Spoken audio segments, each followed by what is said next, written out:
कहानी की शुरुआत में हमको सोल्जर्स को देखते हैं जो एक कैदी का पीछा कर रहे थे। जल्द ही उसे पकड़ लिया गया और उसे घुटनों के बल बैठने को कहा गया। इसके बाद कैप्टन ने अपनी बंदूक निकाली और कैदी के सर पर रख दी।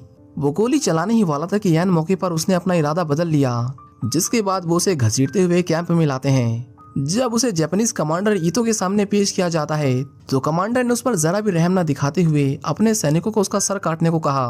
इसके बाद जेम्स को कैंप से दूर एक सुनसान इलाके में लाया गया और कैप्टन हिरानो ने उसे घुटनों के बल बैठने को कहा। जेम्स चुपचाप वैसा ही करता है, जिसके बाद हिरानो ने अपनी तलवार निकाली और उसे जेम्स की गर्दन पर रखकर सही एंगल की जांच करने लगा ताकि बस एक ही बार में उसका सर काट सके। पर जैसे उसने जेम्स को मारने के लिए अपनी तलवार उठाई, जेम्स ऐन मौके पर पीछे हट जाता है, जिससे उसका वार चूक जाता है। ये देख गार्ड्स भी उस पर हमला कर देते हैं, पर जेम्स ने उन सबको मार डाला और उनके कैप्टन को भी नहीं बख्शा। उनसे बचने के लिए जेम्स जंगल की ओर भागता है, पर जल्द ही जापानीज उसका पीछा करते हैं और उसे ढूंढ निकालते हैं। हड़बड़ी में वो उनके बिछाए हुए जाल में फंस जाता है और उसका चाकू भी नीचे गिर गया था, जिस कारण वो जाल को काट नहीं पाता और पकड़ा जाता है। जब उसे कैंप में वापस लाया गया तो उसे देखकर कमांडर बोला कि ये अभी तक जिंदा क्यों है, मैंने इसे मारने के ऑर्डर्स दिए थे। इस बार कैप्टन जवाब देता है कि उसने भागने की कोशिश की थी, लेकिन हमारे बिछाए हुए जाल में फंस गया। जब कमांडर को पता चलता है कि जेम्स ने उसके सिपाहियों और कैप्टन हिरानो को मार डाला तो उसका खून खौल उठता है। वो जेम्स के पास आया और उसका आर्मी बैच छीनते हुए बोला कि हिरानो मेरे भाई जैसा था, तुमने उसे मारकर अपनी जिंदगी की सबसे बड़ी गलती की है। जाओ आज अपनी जीत की खुशी मनाओ, क्योंकि कल हम तुम्हें कुत्ते की मौत मारेंगे। जेम्स के वहां से जाते ही कैप्टन ने कहा आप चाहे तो मैं इसे अभी मार देता हूँ, लेकिन ये तो समझ गया था कि ये कैदी मौत से नहीं डरता, इसीलिए उसके साथ कुछ ऐसा करने की जरूरत थी जो आज से पहले किसी के साथ ना हुआ हो। कल एक फाइट होने वाली थी जिसमें वो जेम्स को तड़पा तड़पा कर मारने वाले थे, ताकि उसकी मौत बाकी कैदियों के लिए एक सबक बन जाए। इसके बाद जेम्स को उसकी सेल में डाला गया, जिसकी गार्ड्स 24 घंटे निगरानी करते थे। इन जापानियों ने उसके जैसे और भी कई लोगों को अपने कैंप में बंदी बना रखा था, जिनमें से कईयों ने इनके टॉर्चर के चलते अपना दम तोड़ दिया। रात को सब कैदी आपस में बात करते हैं। एक आदमी जेम्स को बताता है कि हम बेशक यहाँ कैदी हैं, लेकिन फिर भी हम इस कैंप में अपने मिलिट्री डिसिप्लिन को फॉलो करते हैं। कुछ नियम है जिन्हें सभी को मानना होता है, वरना यहाँ जिंदा रहना मुश्किल हो जाएगा। हमारे कमांडर भी हैं, लेकिन उन्हें दूसरे सेल में रखा गया है, वो तुमसे कल मिलेंगे। पर जेम्स बोला कल तक मैं जिंदा रहूं या नहीं पता नहीं, इन जापानियों ने कल मुझे मारने की धमकी दी है। जब बाकियों को पता चला कि जेम्स ने कैप्टन समेत 3 लोगों को मार डाला है तो सब बस उसके लिए दुआ करने लगते हैं। जेम्स आज रात यहाँ से भागने के बारे में सोचता है, पर एक कैदी ने उसे बताया कि यहाँ से भागना बड़ी बात नहीं है, असली सवाल यह है कि यहाँ से भागकर जाओगे कहाँ। इस कैंप में वही लोग जिंदा रहते हैं जो दिन रात काम कर सकें, और कमजोर कैदियों को दूसरे कैंप में भेजा जा रहा है जो यहाँ से 100 किलोमीटर दूर है। सुनने में आया कि कैदियों को पैदल ले जाया जा रहा है, जिस कारण कईयों की मौत भी हो गई। ये सब सुनकर जेम्स सोचने लगा कि काश इन लोगों ने उसे मार ही दिया होता। अगले दिन सभी कैदियों को बाहर निकाला जाता है।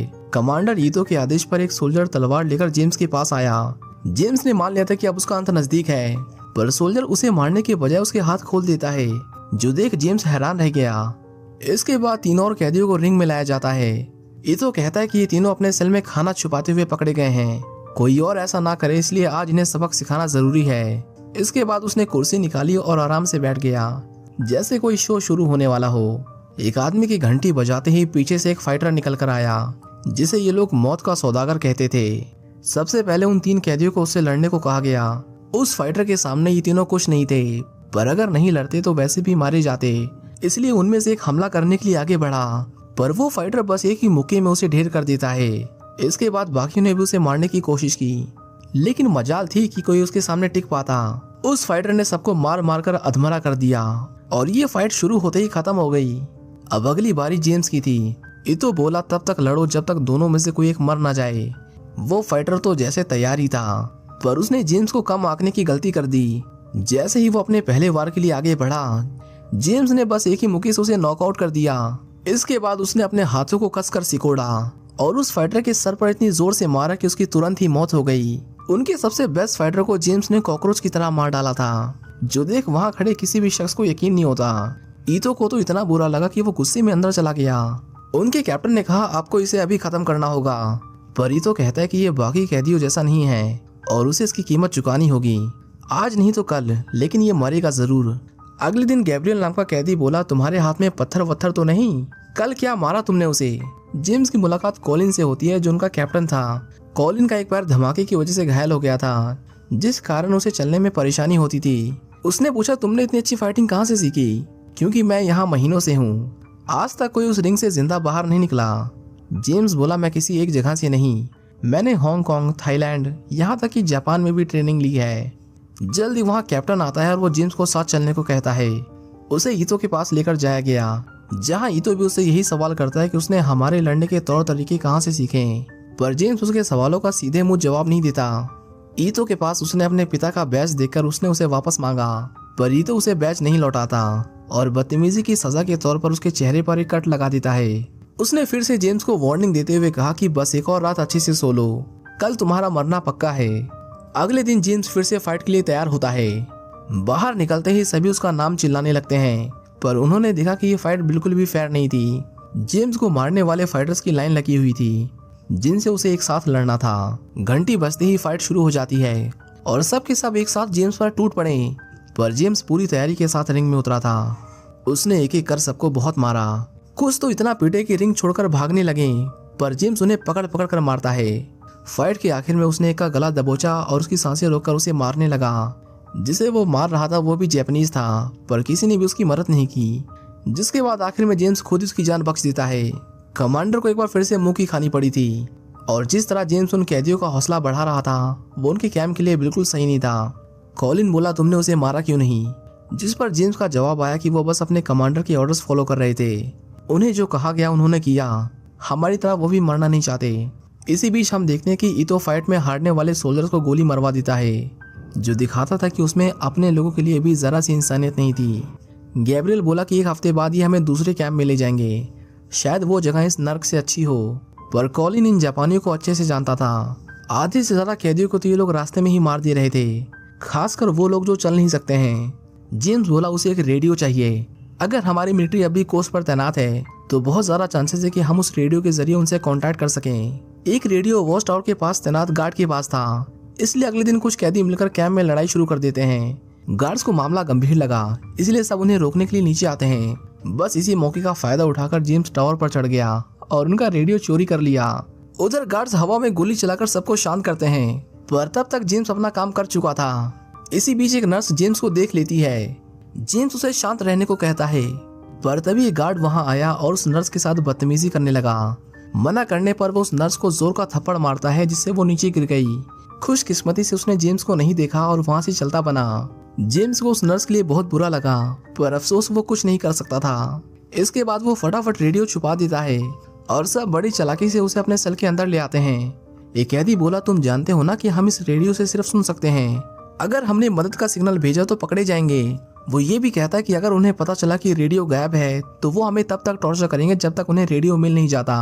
पर जेम्स बोला, डरो मत, इनके पास कई रेडियो हैं, एक गुम हो गया तो इन्हें पता नहीं चलेगा। अगले दिन ईतो सभी कैदियों को बाहर खड़ा करता है और कहता है कि तुम में से कुछ कैदी कैंप के उन हिस्सों में जाते हुए देखे गए हैं जहां जाना मना है। वो कॉलिन की ओर उंगली उठाकर इशारा करता है, लेकिन कॉलिन बोला कि तुम गलत आदमी की ओर पॉइंट कर रहे हो। जिसके बाद उनमें से एक को पकड़ लिया गया, उसे घसीटकर रिंग में लाया जाता है और उससे उसके बाकी साथियों के नाम पूछे जाते हैं। ईतो उससे वादा करता है कि जानकारी के बदले वो उसकी जान बख्श देगा, जिसके बाद उसने नाम बता दिया। हालांकि ईतो अपने वादे पर खरा नहीं उतरता और उन दोनों को मरवा देता है। रात को जेम्स एक कैदी के पास आया और उससे पूछा कि तुम उन दोनों को जानते थे ना, अगर उन्हें बाहर जाने का रास्ता पता था तो तुम्हें भी पता होगा। उस कैदी को डर था कि कहीं ये भी उसे धोखा ना दे, इसलिए वो उसे नहीं बताता। पर फिर सबके रिक्वेस्ट करने पर वो उसे एक ब्लाइंड स्पॉट के बारे में बताता है, जहाँ से गार्ड्स की नजरों में आए बिना बाहर जाया जा सकता था। उसी रात जेम्स रेडियो लेकर बाहर निकल जाता है। घने जंगलों से होता हुआ वो काफी दूर आ गया। उसने जब रेडियो चालू किया तो उसे कुछ लोगों की आवाज आई जो नवाजो भाषा में बात कर रहे थे। इसी बीच एक सोल्जर जांच करने के लिए उनके सेल में आया। उसने देखा कि सभी कैदी अपनी जगह पर थे, पर जब उसने जेम्स के बिस्तर से चादर उठाया तो वहां उसे सिर्फ खाली बोरियां मिली। जेम्स वहां नहीं था, लेकिन पता नहीं क्यों वो सोल्जर शोर नहीं मचाता और चुपचाप वहां से चला जाता है। उधर जेम्स कुछ देर तक उन्हें सुनता रहा और फिर कैंप में वापस लौट आया। अगले दिन तीनों फिर से इकट्ठा होते हैं। जेम्स कहता है कि अमेरिकन पास ही हैं, वो सब नवाजो कोड में बात कर रहे थे। उसे नहीं पता चला कि वो क्या बोल रहे थे, पर उसके पास बाहर निकलने का एक प्लान था। उसने बताया कि यहाँ आते वक्त उसने ग्लाइडर देखा था। कॉलिन बोला, हाँ वहाँ एक ग्लाइडर है, पर उसमें मोटर नहीं है, वो उड़ नहीं सकता। जेम्स बोला, वो कोई नॉर्मल ग्लाइडर नहीं है, उसमें एक हुक लगा हुआ है, ताकि एक दूसरा प्लेन उसे खींचकर अपने साथ ऊपर ले जा सके।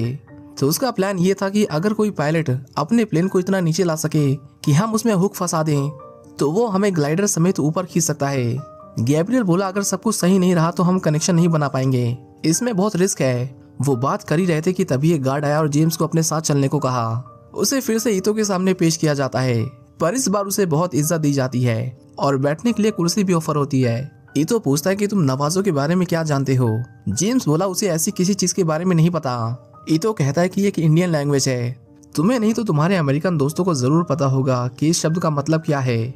मैं चाहता हूँ कि तुम पता लगाओ कि कौन मुझे इसे डिकोड करने में मदद कर सकता है। जेम्स बोला अगर किसी को पता भी होगा तो कोई क्यों तुम जापानियों को बताएगा। पर ईतो का मानना था कि इंसान अपनी जान बचाने के लिए कुछ भी कर सकता है, और अगर फिर भी किसी ने अपना मुंह नहीं खोला तो तुम में से कोई भी अपनी फैमिली को दोबारा नहीं देख पाएगा। अगर तुम इस कैंप में बच गए तो मार्च में मारे जाओगे, और अगर मार्च में भी बच जाते हो तो दूसरे कैंप में नर्क तुम्हारा इंतजार कर रहा है। हालांकि जेम्स उसकी धमकियों से डरने वाला नहीं था, जिसके बाद गार्ड्स उसे वहां से ले जाते हैं। ईतो बोला कि मैं चाहूँ तो इसे अभी मार सकता हूँ, पर अभी मेरी सबसे बड़ी समस्या ये नहीं है। कैप्टन बोला इस आदमी से बड़ी समस्या हमारे लिए क्या हो सकती है, हमें इसे अभी इसी वक्त मार देना चाहिए। लेकिन तभी ईतो चिल्लाते हुए बोलता है कि हम पर हमला होने वाला है, अमेरिकन और ब्रिटिश हमारे आसपास ही हैं और कभी भी हमला कर सकते हैं। अगले दिन वो जेम्स को बहुत टॉर्चर करते हैं, उसे डंडों से पीटा जाता है और उसे तब तक मारा जाता है जब तक उसका शरीर कमजोर न पड़ जाए। उसमें अब जरा भी ताकत नहीं बची थी, पर यह सिलसिला सिर्फ टॉर्चर तक सीमित नहीं रहा। इसके बाद उसे इसी हालत में लड़ने को कहा जाता है। हालांकि जेम्स को कम आंकना उनकी सबसे बड़ी गलती थी। जैसे ही उसके हाथ खोले गए, जेम्स किसी घायल शेर की तरह उन पर टूट पड़ता है। इस बार वो किसी पर रहम नहीं दिखाता और सबको इतना मारता है कि अब शायद ही उनमें से कोई अपने पैरों पर खड़ा हो पाता। कैप्टन अपने सिपाहियों को डांटते हुए बोला कि तुम सबके सब कायर हो, एक मामूली कैदी से हार गए। वो ईतो से बोला कमांडर मुझे इसे मारने के ऑर्डर्स दीजिए, पर ईतो जानबूझकर उसे जेम्स को मारने के ऑर्डर्स नहीं देता। अपनी हार से वो भी शर्मिंदा था, इसलिए वो गुस्से में कुछ कैदियों को गोली मार देता है और अपने कैंप में वापस लौट जाता है। जेम्स अपनी चोटों के कारण बेहोश हो गया और जब उसे दोबारा होश आया तो वो खुद को जापानियों के मेडिकल कैंप में पाता है। इन लोगों ने उसका अच्छे से इलाज किया था और देखभाल के लिए उन्होंने उसे एक नर्स भी अपॉइंट की थी। जेम्स उस लड़की को जानता था, उसे पता चला कि उसका नाम थेरेसा है और वो भी उन्हीं की तरह एक कैदी थी। थेरेसा उसे बताती है कि ईतो की रातों की नींद उड़ चुकी है, उसे लगता है कि हम पर कभी भी हमला हो सकता है और अगर ऐसा हुआ तो हम में से किसी को जिंदा नहीं छोड़ेगा। रात को ईतो जेम्स से मिलने आता है और कहता है कि तुम एक अच्छे फाइटर हो, पर अभी तुम्हें कईयों से लड़ना है। आज तुम आराम करो क्योंकि कल तुम मरोगे। जेम्स बोला बस कर, जब से मैं यहाँ आया हूँ तब से तू ये बात 3 बार बोल चुका है। अगर मुझे मारना ही है तो ये सब करने की क्या जरूरत है। सब मुझसे ऐसे ही लड़ते रहे तो एक दिन सब मारे जाएंगे और आखिर में सिर्फ तुम बचोगे। फिर क्या करोगे, तुम लड़ोगे मुझसे। इस पर ईतो उसे कुछ नहीं कहता और चुपचाप वहाँ से चला जाता है। इसके बाद जेम्स अपने साथियों के पास लौटा जो उसे जिंदा पाकर बहुत खुश होते हैं। उनमें से एक कैदी बताता है कि जब तुम मेडिकल कैंप में थे तो कुछ अमेरिकन प्लेन्स हमारे ऊपर से गुजरे। अब साफ हो चुका था कि अमेरिकन पास ही हैं, उन्हें बस रेडियो के जरिए उनसे कांटेक्ट करना था। वो जानते थे कि इसमें खतरा है क्योंकि अगर उन्होंने सिग्नल भेजा तो पकड़े जाएंगे, पर अब यही तरीका था। रात में जेम्स और गैब्रियल एक बार फिर से कैंप से बाहर निकलते हैं, पर कुछ दूर जाते ही गार्ड उन्हें देख लेता है। जेम्स समझ जाता है कि आज रात बाहर जाने का कोई फायदा नहीं। वो एक और गार्ड की जान लेकर अपने लिए मुसीबत नहीं बढ़ाना चाहता था, इसलिए वो सब छोड़ छाड़कर वापस लौट आते हैं। कुछ देर बाद गार्ड्स दौड़कर उनकी सेल में आते हैं, पर उन्होंने देखा कि सबके सब वहीं थे। अगले दिन ईतो सभी कैदियों को फिर से इकट्ठा करता है और कहता है कि कल रात कुछ कैदियों ने अपने बैरक तोड़कर हमारे गार्ड्स पर हमला किया। मैं जानता हूँ कि ये किसी एक का काम नहीं है, इसलिए जो भी इसमें शामिल थे वो अपने आप आगे आ जाएं। जेम्स देखता है कि इन लोगों ने कॉलिन को बहुत टॉर्चर किया था। वो बोला तुमने गलत आदमी को पकड़ा है, वो मैं हूँ जिसने उन गार्ड्स को मारा था। ईतो कहता है कि मुझे अच्छा लगा कि तुमने खुद सच कबूल कर लिया, पर कल रात तुम अकेले नहीं थे, इसे हमने रंगे हाथों पकड़ा है। इसके बाद वो एक कैदी को उसके सामने लाता है और जेम्स को उसकी जान लेने को कहता है। उसने कंडीशन रखी कि अगर वो उसे मार देगा तो वे उसके दोस्त की जान बख्श देंगे, पर जेम्स अपने से कमजोर और निहत्थे आदमी को मारने से मना कर देता है। जिसके बाद वो उस आदमी को उसकी आंखों के सामने गोली मार देते हैं। अब क्योंकि जेम्स ने उनकी बात नहीं मानी, इसलिए वो कॉलिन के साथ भी यही करने वाले थे। जैसे ही सोल्जर्स ने उस पर हमला किया, कॉलिन उन पर झपट पड़ा और एक एक को ऐसा मारा कि उनकी चीखों से पूरे कैंप में सन्नाटा पसर गया। जल्द ही गार्ड्स उसे रोकते हैं और उसे फिर से सेल में डाल दिया जाता है। रात को जेम्स ईतो के पास आया और उसे कॉलिन को छोड़ने को कहा, पर ईतो कहता है कि उसने रूल्स तोड़े हैं जिसकी सजा सिर्फ मौत है। जेम्स बोला अगर हिम्मत है तो खुद लड़, बोल है हिम्मत। पर ईतो बहुत चालाक आदमी था। उसका मानना था कि उस फाइट में कभी हिस्सा मत लो, जो लगे तुम हार जाओगे। हालांकि जेम्स उसकी इस घटिया सोच पर थूकता है और उसे कायर कहता है, जिसके बाद गार्ड्स उसे घसीटकर कैंप से बाहर ले जाते हैं। जेम्स ने सोच लिया था कि उन्हें जो करना है आज ही करना होगा। वो आज रात ही सिग्नल भेजने वाले थे। उनका प्लान था कि वो अपने सिग्नल में 1-2 नवाजो लैंग्वेज के शब्द बोल देंगे, ताकि ये जापानी बैठकर उसे डिकोड करने में लगे रहें। जब तक इन्हें समझ आएगा कि उसका कुछ मतलब नहीं था, तब तक उनके लिए बहुत देर हो चुकी होगी। रात होते ही वो एक बार फिर से कैंप से बाहर निकलते हैं। उन्होंने फटाफट रेडियो निकाला और सिग्नल भेजने लगे। खुशकिस्मती से उनके सिग्नल की फ्रीक्वेंसी अमेरिकन रेडियो से मैच हो जाती है, जिससे अब वे एक दूसरे को सुन सकते थे। गैब्रियल उन्हें कुछ शब्द बोलने लगा, जैसे glider glider, no motor, east 27 degree. सामने से जवाब आया कॉपी दैट। बीच में वो कुछ शब्द भी बोल देते हैं जिनका कुछ मतलब नहीं था। गैब्रियल कहता है कि हमने बहुत कुछ बोल दिया है, कहीं ऐसा ना हो कि जापानियों को कंफ्यूज करने के चक्कर में हमारे अपने लोग ही इस मैसेज को ना समझ पाएं। पर जेम्स बोला, डरो मत, ऐसा नहीं होगा। वो जानते हैं कि हमने ये सिग्नल बड़ी मुश्किल से भेजा है, वो इसे डिकोड कर लेंगे। इसके बाद वो दोनों वापस कैंप में लौटते हैं, पर वहां पहुंचकर उन्होंने देखा कि सेल में कोई नहीं था। तभी अचानक वहां गार्ड्स आ गए और उन्हें मारकर बेहोश कर दिया। जब उसे होश आया तो उसने देखा कि लड़ाई शुरू हो चुकी थी। अमेरिकन जापानियों के कैंप पर बॉम्ब गिरा रहे थे, जिससे उनका बहुत नुकसान हुआ था, और इसीलिए जापानी भी कैदियों को मारकर कैंप को छोड़कर भागने की फिराक में थे। थेरेसा जेम्स के हाथ खोलती है और उसे बताती है कि तुम्हारे पकड़े जाने के बाद कैंप पर हमला हो गया। ये तो पागल हो गया है और वो सभी को मार रहा है। जब वो बाहर निकले तो उन्होंने देखा कि पूरा कैंप तबाह हो चुका था। जिन कैदियों ने मौका पाकर भागने की कोशिश की, उन्हें गोली मार दी गई। पर तभी ऊपर से बॉम्ब गिरा, जिसके धमाके से उन गार्ड्स के चीथड़े उड़ गए। इसके बाद वो भागकर टावर की ओर जाने की कोशिश करते हैं, पर रास्ते में और भी गार्ड्स थे। थेरेसा कहती है, तुम जाओ, हम इन्हें देख लेंगे। वो और उसकी दोस्त पेट में दर्द होने का नाटक कर एक गार्ड को अपनी ओर अट्रैक्ट करते हैं, और वो जैसे ही उनके पास आया, उन दोनों ने उसे चाकू से गोद कर मार डाला। उधर जेम्स टावर पर रेडियो लेने जाता है। उसने देखा गार्ड सबको बारी बारी से गोली मार रहे थे। अगला नंबर उसके दोस्तों का था, इसलिए जेम्स सबको छोड़कर सबसे पहले उन्हें बचाने का सोचता है। वो जैसे ही गोली चलाने वाले थे, जेम्स ने उन पर फायरिंग शुरू कर दी, जिसके बाद कैदियों ने भी उन पर हमला कर दिया। उधर कॉलिन उस जापानीज कैप्टन से फाइट करता है, पर उसे हराना इतना भी आसान नहीं था। दोनों में लड़ाई टक्कर की थी, पर जब कॉलिन उसकी जान लेने ही वाला था, तभी किसी ने उसे पीछे से गोली मार दी, जिससे उस बेचारे की मौत हो गई। इसी बीच जेम्स ईतो के कैंप में घुसता है, और हम देखते हैं कि ईतो तो मस्त बैठा उसी का इंतजार कर रहा था। जेम्स ने कहा, अब तू कहीं नहीं भाग सकता। पर ईतो बोला, भाग कौन रहा है, और उसकी ओर तलवार फेंककर उसे फाइट के लिए चैलेंज करता है। उन दोनों में फाइट होती है, पर ईतो जेम्स की ताकत के आगे ज्यादा देर टिक नहीं पाता। हाथ से तलवार छूटते उसने बंदूक निकाल ली, पर जेम्स ने उसे उठाकर बाहर फेंक दिया। वो उसे बहुत मारता है और उसकी जान लेने ही वाला था कि तभी गैब्रियल ने उसे रोक लिया और तुरंत उसे यहाँ से निकलने को कहा, क्योंकि उनके लिए प्लेन आने ही वाला था। कैप्टन उन्हें भागते हुए देख लेता है और उन पर गोली चलाने ही वाला था कि तभी ईतो उसे ऐसा करने से रोक लेता है। हम उसकी आंखों में हार और शर्मिंदगी साफ साफ देख सकते थे। अगर आज वो जेम्स को मार भी देता, तब भी वो इस सच को कभी नहीं बदल पाता कि वो एक कायर है, इसलिए वो जेम्स को जाने देता है। हम देखते हैं कि बचे हुए लोग ग्लैडिएटर तक पहुंच जाते हैं। उन्होंने उसे रस्सी से बांधा और एक मजबूत हुक तैयार किया। इसके बाद वो सब अंदर बैठ गए। हम एक अमेरिकन फाइटर प्लेन को देखते हैं जो उनके थोड़ी सी ऊपर उड़ रहा था। उसने अपने हुक को नीचे गिराया और अपने प्लेन को बहुत नीचे ले आया। ये उनका पहला और आखिरी मौका था, क्योंकि एक चूक उनके सारे प्लान पर पानी फेंक सकती थी। हालांकि ऐसा नहीं होता, क्योंकि वो हुक उनके ग्लैडिएटर से अच्छी तरह फंस जाता है और वो उन सबको अपने साथ हवा में उठा लेते हैं। उन्होंने फाइनली कर दिखाया था, वो कैंप से बाहर आ गए थे। हालांकि कैंप में हर किसी की किस्मत उनकी जितनी अच्छी नहीं थी। जेम्स खुद से वादा करता है कि वो उनके लिए वापस आएगा और उन सबको वहां से बाहर निकालेगा। इसके 8 साल बाद हम जेम्स को देखते हैं, जो सेकेंड वर्ल्ड वॉर खत्म होने के बाद जापान वापस लौटता है। वो यहाँ ईतो से मिलने आया था, क्योंकि उनका पुराना हिसाब अभी भी बाकी था। ईतो तो वहाँ नहीं था, पर हम यहाँ उसके बेटे को देखते हैं।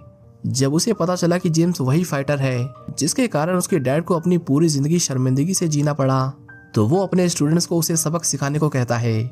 जेम्स यहाँ लड़ने नहीं आया था, पर मजबूरन उसे उनसे लड़ना पड़ता है। वो अकेला सबको मार गिराता है, जो देख सूके को अपनी आंखों पर यकीन नहीं हुआ। जल्द ही सबने हार मान ली, जिसके बाद सूके जेम्स से पूछता है, तुम यहाँ क्यों आए हो?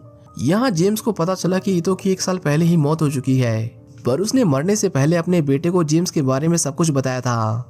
उसकी मौत की खबर सुनते ही जेम्स बिना कुछ कहे वापस जाने लगा, पर सूखे ने उसे रोक लिया और उसे रिक्वेस्ट की कि वो एक बार उससे फाइट करे। वो देखना चाहता था कि उसके डैड ने उसके बारे में जो कुछ भी कहा था उसमें कितनी सच्चाई थी। जेम्स उसकी रिक्वेस्ट एक्सेप्ट कर लेता है और दोनों फाइट करते हैं। सूखे ने अपने सबसे बेस्ट मूव से उस पर हमला किया, पर जेम्स सब पहले से ही जानता था, इसलिए वो उसे बड़ी आसानी से हरा देता है। ये तो बस नमूना था।